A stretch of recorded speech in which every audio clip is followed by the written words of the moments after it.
மனிதர் உணர்ந்து கொள்ள இது மனித காதல் அல்ல,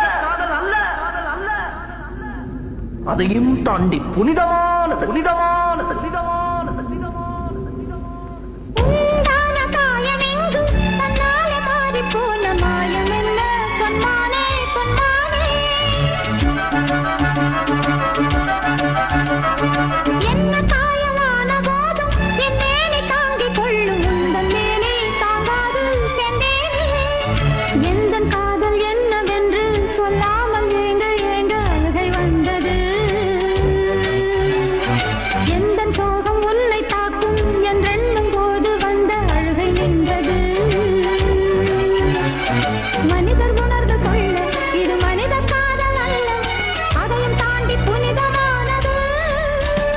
அபிராமியே, தாலாட்டும் சாமியே, நான் தானே தெரியுமா?